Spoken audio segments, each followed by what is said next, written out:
एगो बेटी के बियाह के हम कोहबर के गीत गावतनी। आप सभे सुने लोगिन, सुन के लाइक कमेंट सब्सक्राइब भी करे लोगिन, साथ में शेयर भी करे लोगिन। बाघो जानी जई है दुल्हा बगैचा जानी हो जई हो।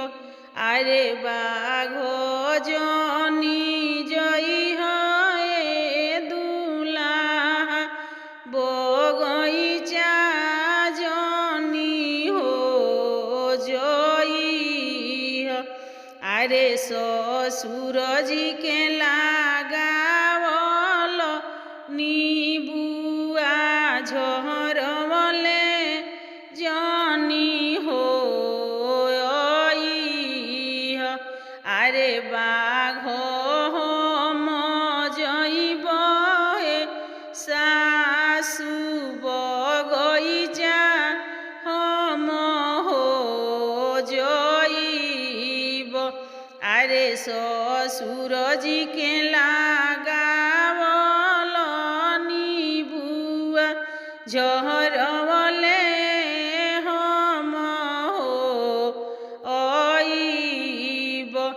अरे दुआरा जानी जई है दुल्हा आंगनवा जानी हो जई हो।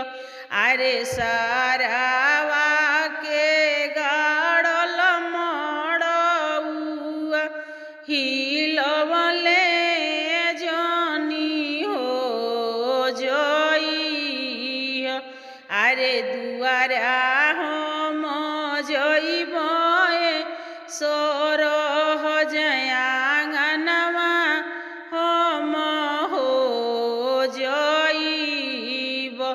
अरे सारावा के गाड़ल मड़उआ हिलवले हम हो जइब।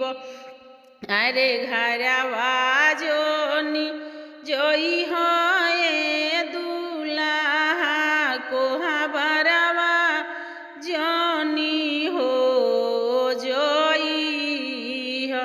अरे बैठल होई है जूही हो बेटी भोरवले जानी हो जई हो। अरे आंगना हम जइब सासु घरवा हम हो जइब। अरे आंगना हम जइब सासु कोहबरवा हम हो जइब।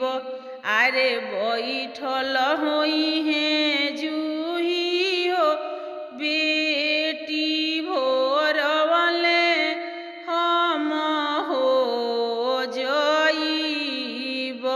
अरे बैठल होई है